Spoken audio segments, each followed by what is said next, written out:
It's recorded. It's on record. You know, this is real men do. You know, we mess up sometimes. Everybody that's in here is here. Okay, so It's cool. Mess up sometimes. so I still kind of say still Paul Collier, but I'll say this part. So I just got off the phone. He's like one of my spiritual advisors. Oh, whatnot. Just an FYI. First time we'll be speaking soon. Just an FYI, but. Anyway, so one of my spiritual advisors, he broke it to me down like this with the slavery thing. He said, you ever look at a schizophrenic person? They're mental ill, so they can have all the, because I said, the knowledge is out here. The knowledge is in the atmosphere. He said, if you look at a schizophrenic person, the knowledge is out there what to do with this, that, and the third. But they can't decipher what is right, what is wrong, or what is it, because they're mentally ill. So that's the same, he equated that with slavery.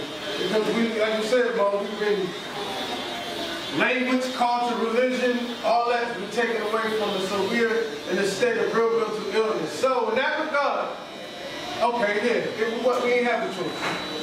Because we're schizophrenic in that regard. We ain't have a choice of being schizophrenic or sane. Mentally ill. But I still say Paul Kanye because he's mentally ill.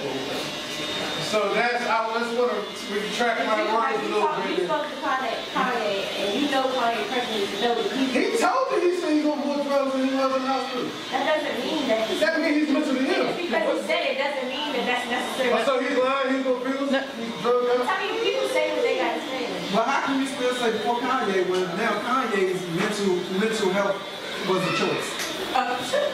What, being snatched up and drugged in the hospital? So you tell me you get put in the hospital? None of that. I need a video for me. All the drugs and all that stuff. I need that video. All of the lights, that was a choice, right? Oh, the pastor? Yeah, He chose the route that he took, right? He chose to marry, yeah. So granted, he did. He chose to be, just like we chose to sell ourselves to the white man when they came and snatched us off the land. So you can't feel too bad. No, can I make a comment? Can I make a comment? There are several issues at play.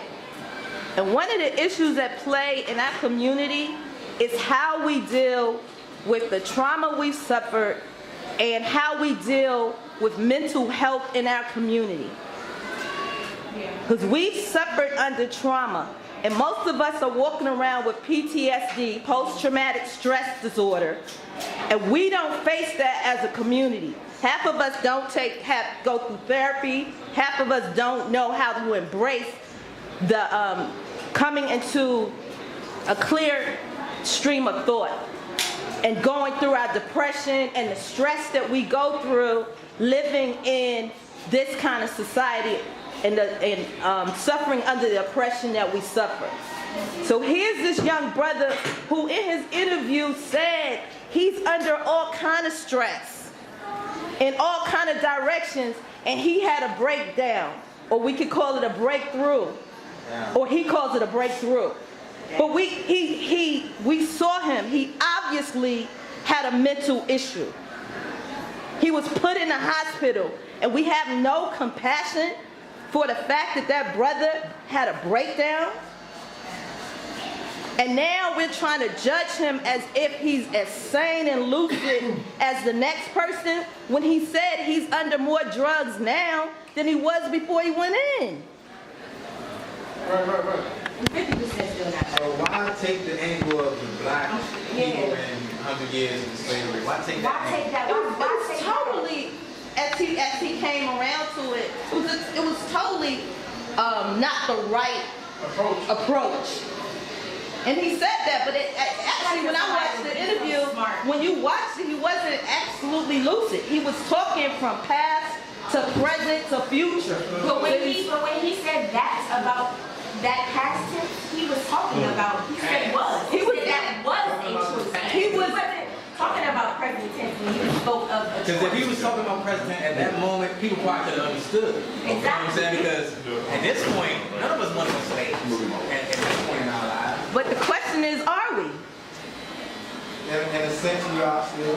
In certain things. And that is what the spiritual advisor was saying, because we are the mental enslavement is not a choice, it's a condition brought on from 400 years of oppression and Jim Crow and the stress of oppression that we even face today. So it's not about a choice, which was not the best. No, it was the the best. absolute wrong thing to say. Let's not sugarcoat. But he wasn't as normal as you are. But he's not as normal as you are sitting in that chair I mean, today.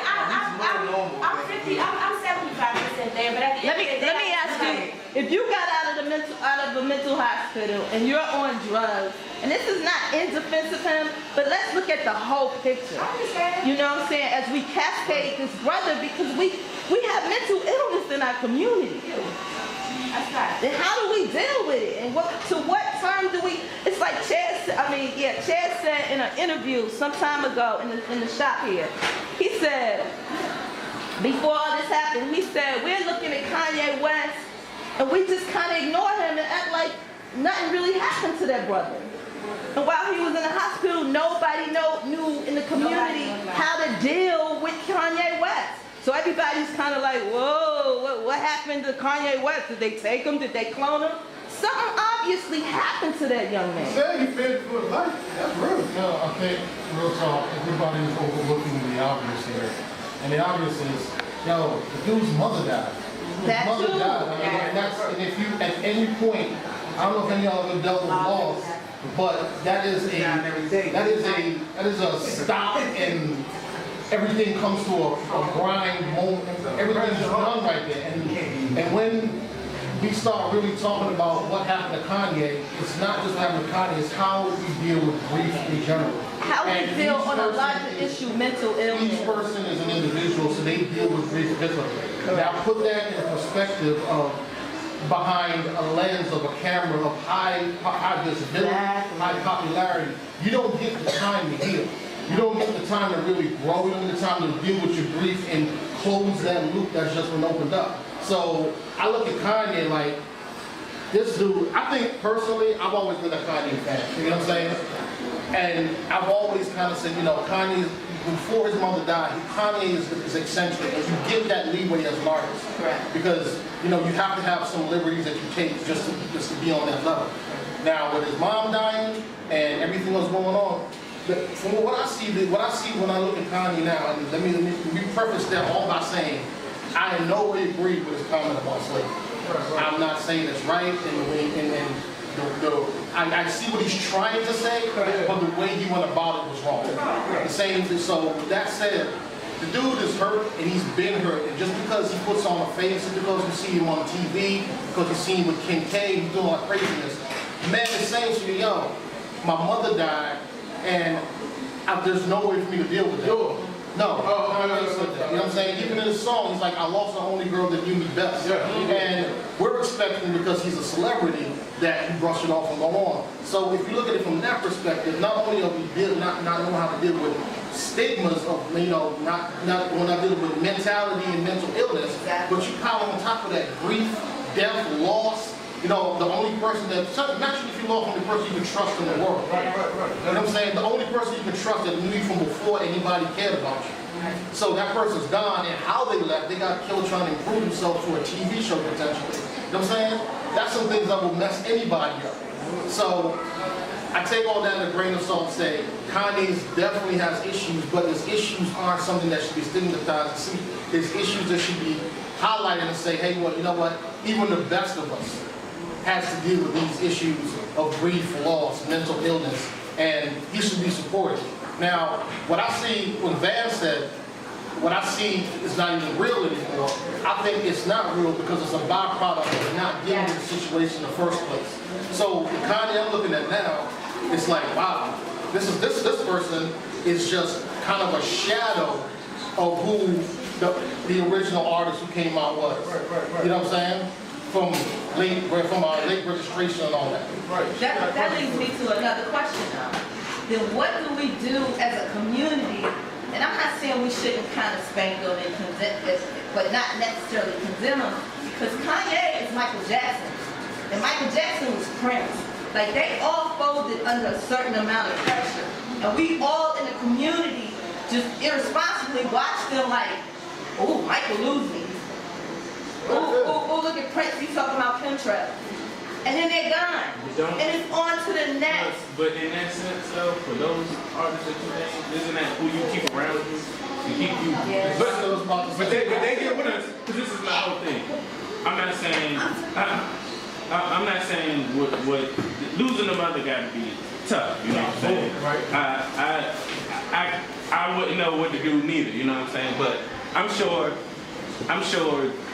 the people that I keep around me somehow, some way, are somehow talking to me or somehow, either way, it's still on me. It's still on me to get through it, to deal with it, but I feel like the people you keep around you is going to somewhat help you.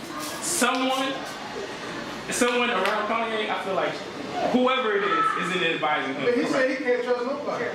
Well, What do you think and about that's that? an issue because if you feel like that, then you technically on your own. You know what I'm saying? But it's You lonely, dealing it's with it lonely on at the your top. own. That's why Would you you agree that? Is it lonely at the top? It's lonely at the That's Yeah. lonely at the top. So I can't trust nobody when you get that. When you get to a certain height, you can't trust even your I mean, I don't, it depends on, it's your circle of folks. Because we have Kanye who's out there on his own, who's, you know, could be on the bubble. But then if you're gonna look at the top and look and switch to somebody, look at LeBron. LeBron has a team around him that's building his empire. Why? Definitely. So you can't say that it comes down to your team. And you gotta find some way, and I don't have the answer, but you gotta find some way I agree. to somewhat say. But LeBron, to me, he's still young. He still got time. LeBron is at the top right now. LeBron, you say if the statement is it's lonely at the top, LeBron is the He's top. peaking right now. No, he's not peaking. LeBron is the standard right now. Like in real talk, I know that's not right all that, agreed. but 15 years in the league, LeBron is at the top. And if you look at how his team is built to tend to his affairs, to keep him focused while, hey, just focus on basketball. We'll build your empire. All these TV shows, everything, all the community outreach, his team around him is strong. I think